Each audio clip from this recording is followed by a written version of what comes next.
L'Europe tente toujours de mesurer l'impact de la sortie du Royaume-Uni de l'Union européenne après le vote sur le Brexit. Les dirigeants de la France et de l'Italie doivent se rendre en Allemagne lundi.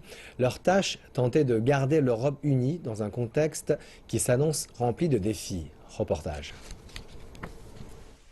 Le leader de facto de l'Europe ne pouvait pas nier la gravité de la situation.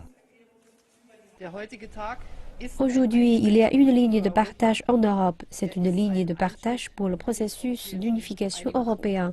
Ce que le résultat nous dit, c'est que dans les jours qui vont suivre, dans les prochaines semaines, les prochains mois et les années à venir, tout dépendra de nous.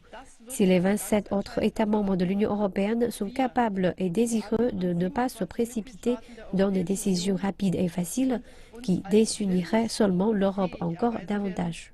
Mais ce sont les marchés qui ont réagi en premier. Les investisseurs allemands avaient misé sur un maintien du Royaume-Uni au sein de l'Union européenne, mais le principal indice boursier allemand a quand même dégringolé. Dans cette conférence pour les start-up commanditées par l'Union européenne à Berlin, certains espèrent que l'Allemagne va l'argent qui partait vers le Royaume-Uni.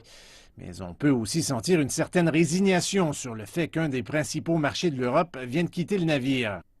Il y aura peut-être des conséquences positives pour l'Allemagne, mais pour l'Union européenne dans son ensemble et pour les marchés, je pense que c'est une mauvaise nouvelle et que cela n'annonce rien de bon pour nous. Il n'y avait qu'un seul signe avant-coureur que les impératifs économiques pourraient calmer les tensions politiques à venir.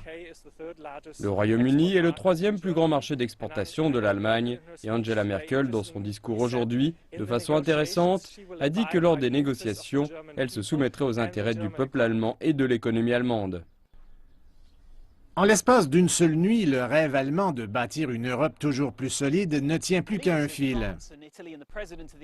Les dirigeants de la France et de l'Italie, ainsi que le président du Conseil européen, seront à Berlin lundi pour tenter d'atteindre un consensus en amont du sommet de tous les dirigeants des pays membres de l'Union européenne plus tard dans la semaine.